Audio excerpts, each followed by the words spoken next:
looks like I've got some things in the way. It's always something to pick up and move. But we are going to get started and try to do this. I want to try to measure it.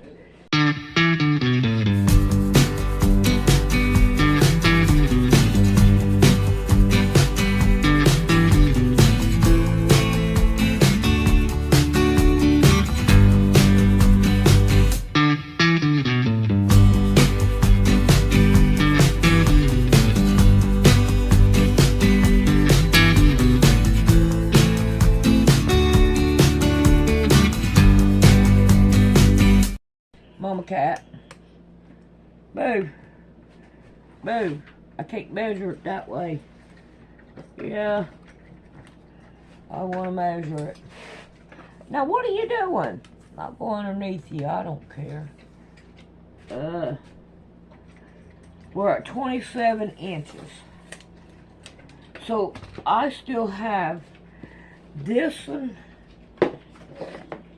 and this. I don't know how far to go, but however, I've got all of these, and then I've got 2 more of these, which I'm not going to cut on them, and I'll just use what I've got and see what I could do about doing Mama cat. How can I start this if you're in my way? How? Alrighty, I will leave you alone for a while, and I'll go back in the living room. Make sure you keep watching, because we're going to talk about something that could very well be the destruction of America, as well as what is the only thing that can save us. If I played this footage of illegal immigrants in New York City beating and attacking police officers, this video would be taken down, which is exactly what happened to another YouTuber's video. The role of the government is to restrain evil. New video is sparking even more outrage over the group of migrants accused of attacking 2 New York City police officers. That's what you're looking at on the left hand of your screen. And when it functions to restrain evil, it is fulfilling its God-ordained purpose. After this horrific attack of these police officers, the migrants were freed without bail, and in response, one of them gave the middle finger to the reporters, another one blew kisses at them while showing absolutely no remorse, and the person next to him also gave the middle finger. Those guys were freed without bail. Here's one suspect flipping the bird to the cameras. Another blows kisses as he smiles and laughs. The other suspect next to him also putting up the middle fingers and cursing at those reporters. Remorseless, brazen, smug. The problem is when government ceases to function by God's design, it yields up its authority. Our government today has decided to not only reward evil by allowing violent criminals to go free, but also to punish good by jailing Christians who protest against the blatant evil in the culture. 6 pro-life activists now face 11 years in jail for protesting against the evil of ending preborn life. The FACE, or Freedom of Access to Clinic Entrances Act, makes it illegal to block access to abortion clinics. The protesters each face up to 11 years in jail, 3 years of supervised release, and a fine of up to $260,000. But they're being unjustly, I believe, unjustly held. 11 years in prison is insanity. It's a misdemeanor, if that. For what are you talking for the FACE Act, have you? No. Oh, you haven't heard this? No. So the FBI has rounded up 11 or 12 people now. One of them is like an 84-year-old grandmother who was praying at the entrance of an abortion clinic. At the time, the clinic came and told them they had to go. Some of them were hit with a misdemeanor for trespassing, I think, and it was over. 2 years ago, the DOJ has started opening up cases now of those misdemeanors that were just misdemeanor and dismissed, and they are now charging them with a FACE Act, which is blocking the entrance, and they are facing 11 years. Wow. Our government is completely out of control. Wow. Well, we have a recourse. Right. We have a recourse, Right. So at the ballot box. Local police determined that the offense of the pro-life activists was relatively minor and they were let go with misdemeanor offenses. But the Department of Justice seems to want to make an example out of them and so decided to deploy an inordinate number of FBI agents to intimidate and arrest these pro-lifers. Here's a shocking video of the wife of one of these pro-life activists and her interaction with numerous FBI agents who showed up at her house. But if you're not going to let me, then I'll just... No, I want to know why you were banging on my door with a gun. You're not going to tell me anything? No, they're not. I tried. No, you didn't. Yes, I did. You did not try. This is not acceptable. Can I have your name? You're not going to give me your name. You're not going to give me any information.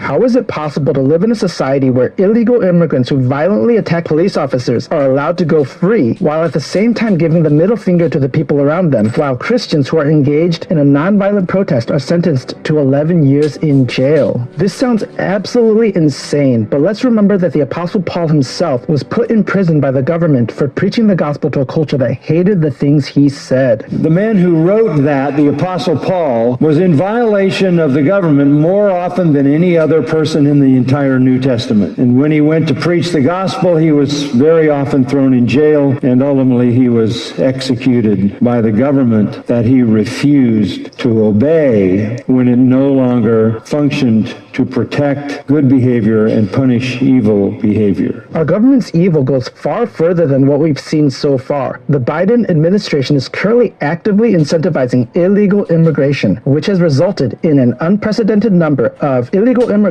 crossing the southern border, which is extremely dangerous for everyone, including American citizens who become victims of violent criminals, such as the ones we saw earlier. Here's House Speaker Mike Johnson talking about the Biden administration actively preventing the state of Texas from enforcing illegal immigration policy that the government is completely unwilling to do. The first job of the government is to protect its citizens. And when Texas has acted to do that, the Biden administration and the president himself have intervened. They've taken them to court. They're cutting their razor wire. They're taking away the measures that the state of Texas has taken out of desperation to protect its own people. I could go on and on and on about all this. The numbers and the actions, the 64 actions that we've documented, that President Biden has specifically taken to open that border wide up. Now, of course, the Bible does command Christians to submit to the government, but there are certainly exceptions to this rule, such as when the government not only rewards evil, but also punishes good. We are to submit for the Lord's sake. What do you mean, the Lord's sake?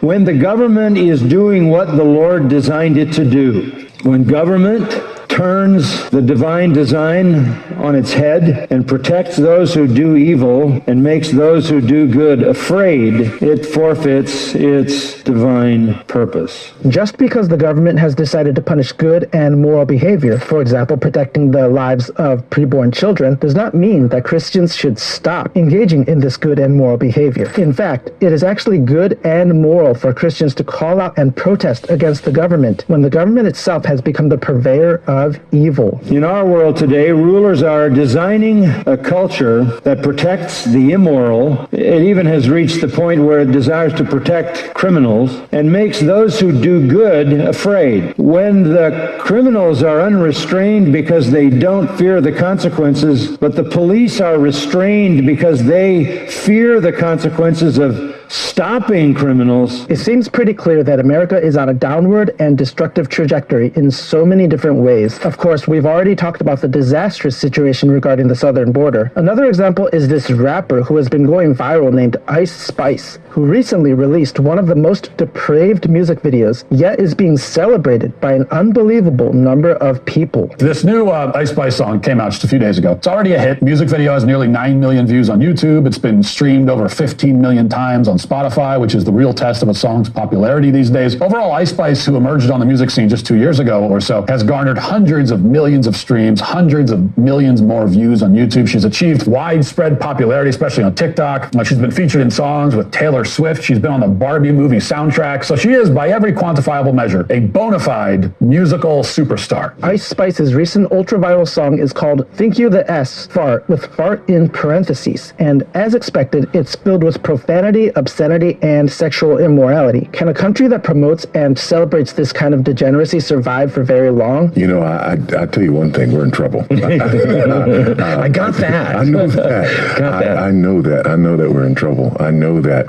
there are things happening in the midst of our society that, you know, if you look at Romans chapter 1, or if you look at history, these are the kind of things that happen toward the end of a society's lifespan, if you will. And I think unless things change dramatically, that what we're going to see is going to be catastrophic. We also live in a culture where even a radical feminist and someone who is not at all a conservative, J.K. Rowling, has become one of the greatest enemies of the left. However, this teacher's exchange with a student about J.K. Rowling has been going viral, and it gives me at least some hope that it's still possible to make progress reasoning with people. She's had a pretty controversial past. I just want to know, like, what are your thoughts on it? Like, do you still like her work despite her bigoted opinions? So first, let's note that the student used the phrase bigoted opinion, implying that he considers J.K. Rowling to have immoral opinions. Now let's watch how the teacher questions the student's assumptions. So let's get specific though. Let's define bigoted opinions. What opinions are bigoted? We're going to treat this as a thought experiment. I'm not going to say what's right or wrong or what way to think. The whole point is to learn how to think, not what to think.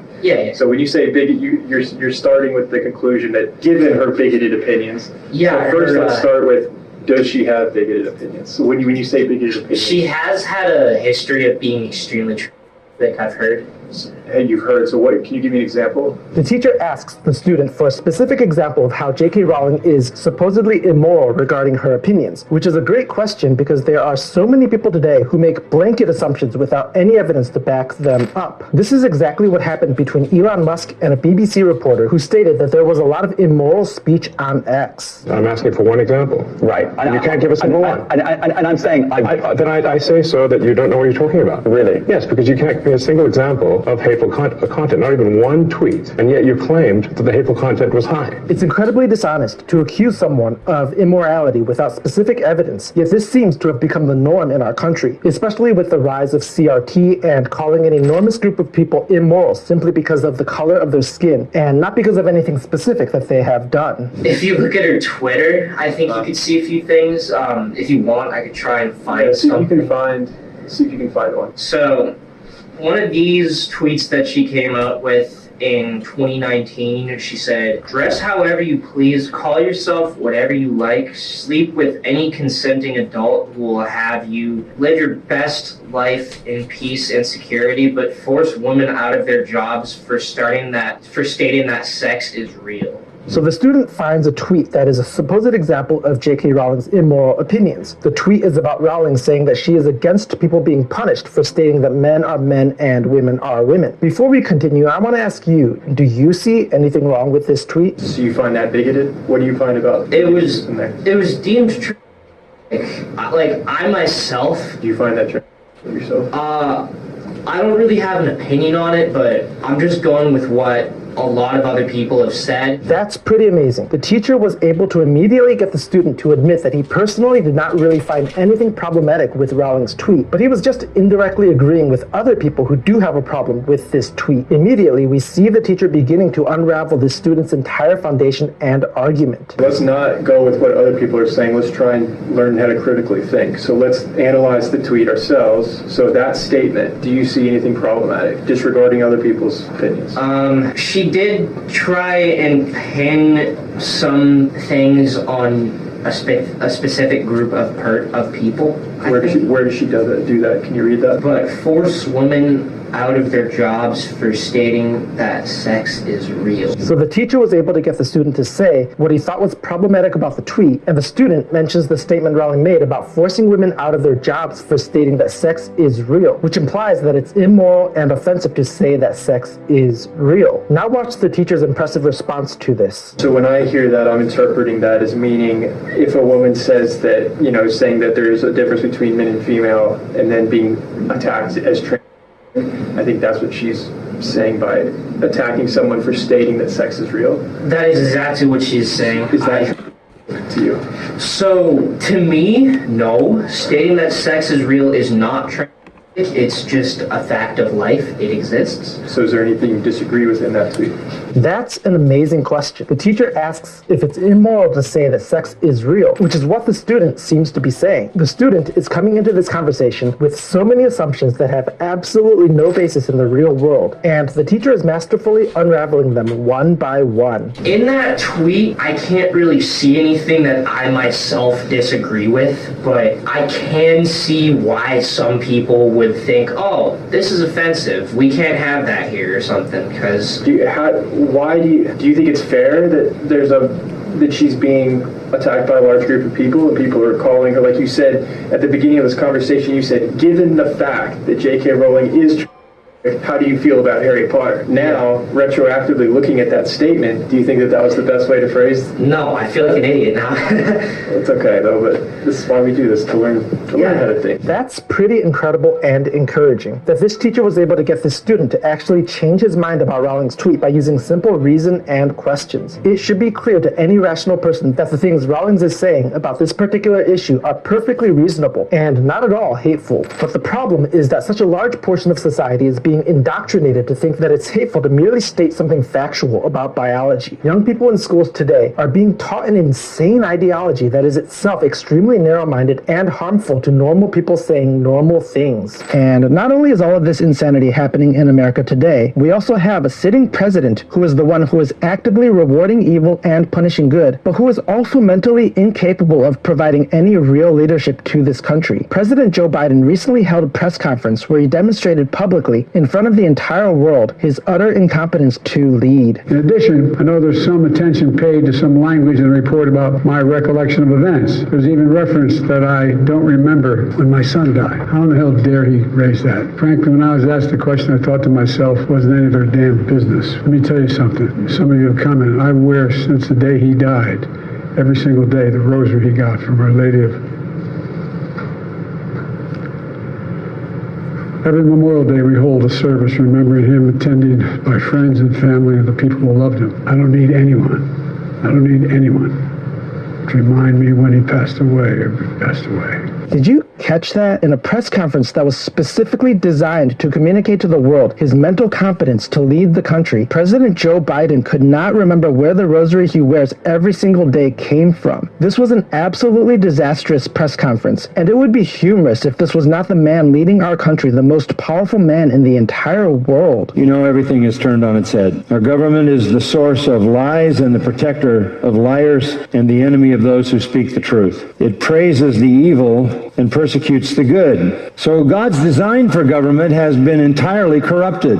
As these divinely designed spheres of control in human society descend into chaos, the government will cease to function the way God designed it, and in fact, it will become the enemy of the divine design. It will turn everything upside down. It will become the punisher of those who do good. But Christians, no matter how close America is to destruction, no matter how evil our government becomes or how hostile it becomes to the Bible and to our faith, let's remember that we serve a God who is both sovereign and who works out all things for the good of those who are called according to his purpose. History is going exactly according to God's plan, and although we should certainly zealously fight for truth and righteousness in the country we live in, we should never lose fear because we know that God will, in the end, punish all evil and reward all who have repented and put their faith in Jesus Christ, who is the only hope for fallen humanity. But perfect justice will come. And that's what our hope is as believers, that God will make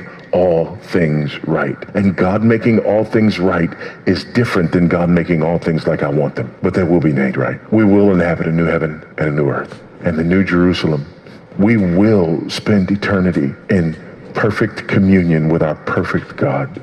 We will experience perfect healing and wholeness, and there will be perfect justice. These things are not in doubt. Hi, my name is Mike. I'm a deacon, a husband, a father, a software engineer, and an amateur maker of videos. Thank you so much for watching this video. If you want to help me in my mission to spread biblical truth, just subscribe.